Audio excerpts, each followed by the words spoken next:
से आपके हवाले से जो है सुनना चाहें। मैं आपका बहुत शुक्रगुजार हूँ कि आपने मुझे मौका अता किया आपके सामीन और आपके नाज़रीन से मुखातब होने का। पहली बात यह है कि बहुत शुक्रगुजार रहें, अल्लाह ने हमको ईमान की दौलत अता की।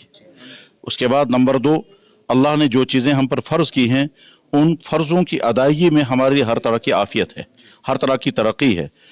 उन फ़र्ज़ों में से एक अहम तरीन फ़र्ज़ रमज़ान मुबारक है। रमज़ान मुबारक आ रहा है, इसलिए हम में से हर शख्स रमज़ान वैसा गुजारने का इरादा करे जिससे अल्लाह भी राज़ी हों और ख़ुद उनकी ज़िंदगी भी।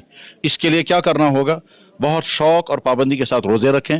रोज़ों के इल्मी फ़ायदे हैं, रूहानी फ़ायदे हैं, अखलाकी फ़ायदे हैं, जिस्मानी फ़ायदे हैं और मेडिकल के हिसाब से बहुत सारे फ़ायदे हैं। फ़ायदे ही फ़ायदे हैं।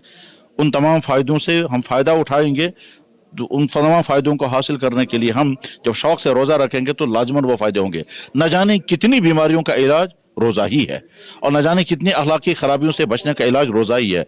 और समाजी एतबार से भी रोज़े के मुफीद तरीन असरात पड़ते हैं जिसको हम देखते हैं। तो लिहाज़ा शौक़ से रोज़े रखे जाएँ। रमज़ान में कुरान करीम की खूब तिलावत की जाए, तस्बीहात पढ़ी जाए, नमाज़ें पढ़ी जाएँ, 5 नमाज़ें फ़र्ज़ वो भी अदा की जाए, तरावी की नमाज वो भी अदा की जाए। और उसके साथ साथ ही दूसरे, इस जवानी की ज़िंदगी में आदमी को जो तरह तरह के शौक़ होते हैं, मसलन डांस देखने का शौक़ होता है, म्यूज़िक सुनने का शौक़ होता है, या इसी तरह से गलत रिलेशंस हो सकते हैं और इसी तरह से गलत चीज़ें खाने पीने का शौक़ हो सकता है। रमज़ान में इस नौजवान को इन तमाम बुरी आदतों से पीछा छुड़ाने का एक बहुत ही गोल्डन चांस है और जब वो इरादा करता है तो ऐसा होता है। मैं ज़ाती तौर पर ऐसे कई नौजवानों को जानता हूँ जिन्होंने रमज़ान में इन तमाम बातों को कंट्रोल किया, उनकी ज़िंदगी दूसरे डगर पर आ गई। और उसके साथ साथ ही ज़िंदगी में एक नज़्म आ जाता है, एक सिस्टम बन जाता है, एक शेड्यूल बन जाता है। तो हम ये जो बेतरतीब ज़िंदगी गुजार रहे हैं इसको मुनज़्ज़म करने की का एक बेहतरीन मौका हमारे साथ है। साथ में रमज़ान में सदका और खैरात करने का आम रुझान होता है, इसलिए मालदार हजरात अपने मालों का हिसाब करें, ज़कात अदा करें। मगर जिनको ज़कात दी जा रही है उनके बारे में अच्छी तरह से मालूमात होनी चाहिए कि वो पेशावर तो नहीं हैं, वो खुदा न खास्ता धोखेबाज तो नहीं हैं, क्योंकि मदरसों के नाम पर, यतीम खानों के नाम पर और दूसरे तरह तरह के नामों पर बेशुमार लोग हमसे मांगते हैं, लेते हैं, हालांकि वो मुस्तहिक नहीं होते हैं और ये यहाँ के भी हैं और बाहर के भी हैं।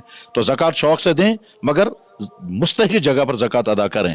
तो इस तरह से गोया हम रोज़ा और ज़कात दोनों की अदायगी और साथ साथ में नमाज़ों की पाबंदी तीनों फ़र्ज अदा हो जाएंगे तो इंसान की शख्सियत की तामीर बेहतरीन सूरत में हो जाएगी और ये बेहतरीन मुसलमान बन सकेगा। काफ़ी ऐसे लोग हैं जो जानना चाहते हैं कि कौन सी उम्र के बाद जो है रोज़े रखना फ़र्ज़ हो जाता है।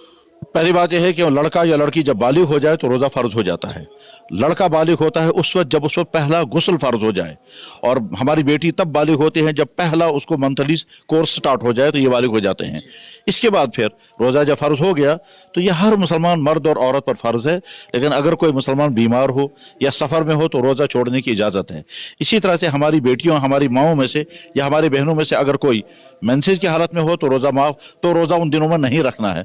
या अगर कोई खातून प्रेगनेंसी में हो तो उसमें भी रोज़ा छोड़ देने की इजाज़त है।